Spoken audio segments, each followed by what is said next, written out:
Quelle posture professionnelle adopter avec son manager, ses collègues ou ses clients? Alors je vous l'accorde, il n'est pas facile de répondre à cette question. Mais pas de panique, je suis justement là pour y répondre. Et pour ce faire, je vous propose qu'on aille rencontrer 4 jeunes professionnels. Vous me suivez? Salut à tous les 4.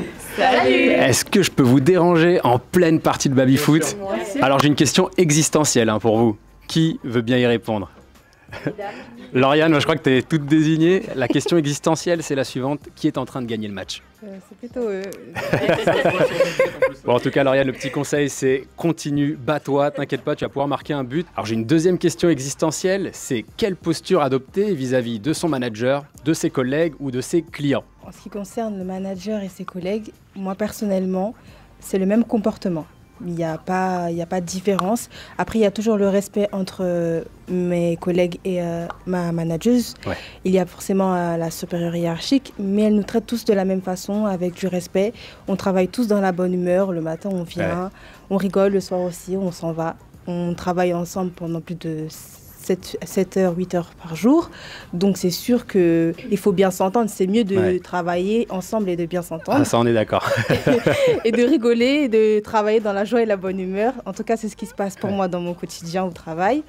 En ce qui concerne les clients, il faut toujours tenir une posture professionnelle, donc avoir une relation professionnelle avec ses clients. Donc moi, je marque une certaine distance avec mes clients.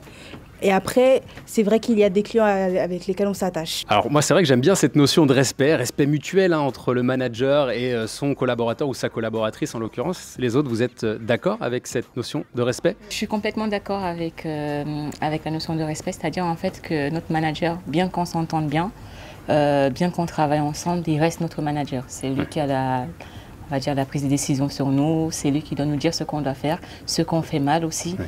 Et on doit apprendre en fait à accepter ce qu'il nous dit, ce qu'il nous demande de faire, mais dans le respect. D'accord. Les autres, qu'est-ce que vous en pensez? Je ne sais pas, Cyril, si par exemple on peut te donner le micro, qu'est-ce que tu en penses de tout ça? Moi je suis complètement d'accord avec elle. J'ai la chance aussi comme elle d'avoir une manager qui est assez proche de nous. Donc finalement, on ne différencie pas forcément quand on est avec notre manager ou quand on est avec les collègues. Ouais. Bon, ça reste quand même la manager, donc il y a quand même une certaine posture à avoir.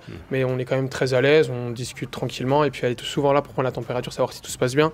Donc on est à l'aise avec elle. Maintenant, c'est vrai qu'avec les clients, c'est un peu plus différent. Bon, moi, je travaille plus avec des prestataires. Donc c'est clair qu'au bout d'un moment, à force de travailler avec eux, on tisse un peu des liens, on les appelle des fois sans forcément avoir des affaires. Donc voilà. Quand tu dis on les appelle sans forcément avoir des affaires, ça devient des amis en fait ou... Des amis, c'est un grand mot, mais ça reste quand même des gens avec qui on travaille beaucoup. Ouais. Notre travail, c'est quasiment tous les jours, donc ça peut arriver de les appeler tous les jours. Donc au bout d'un moment, c'est vrai qu'on tisse des liens. Après, voilà, il y en a d'autres avec qui c'est pas pareil. On s'arrête au strict professionnel et c'est pas plus mal. Oh, trop cool. Alors on a parlé de manager, maintenant j'aimerais bien qu'on parle de collègues. Moi, en ce qui concerne mes collègues, comme a dit Lauriane, on est 40 heures par semaine avec eux. Donc c'est devenu en fait une grande famille.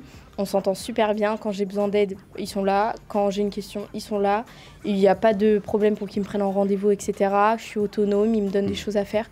Enfin, vraiment, je m'entends super bien avec eux. Ça, l'autonomie, c'est quelque chose que tu apprécies vraiment au quotidien? Que je ne sois pas suivie en permanence. Fliquée, on peut le dire. Hein. Fliquée, ouais. Si tu n'osais pas employer le terme. Voilà, c'est ça. Ça me donne un peu de confiance. Parce que ça prouve qu'ils me font confiance et que je suis capable de faire les choses sans eux. Et j'apprécie. L'autonomie, la confiance, ça sont de belles valeurs. En tout cas, merci de les partager, Loana. Bon, merci à tous les 4 en tout cas. C'était hyper intéressant d'échanger avec vous. Et puis, moi, je vais continuer mon petit tour dans les locaux. Voici l'essentiel des points à retenir.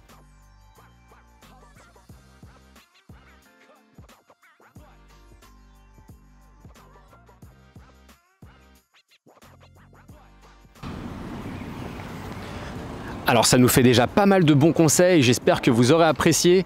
Je vous en donne 3 autres en bonus. Le premier, c'est celui d'avoir toujours le sens de l'écoute. Le deuxième, c'est celui de reformuler votre interlocuteur lorsque vous n'avez pas compris ce qu'il a dit. Ça peut vous sauver dans pas mal de situations.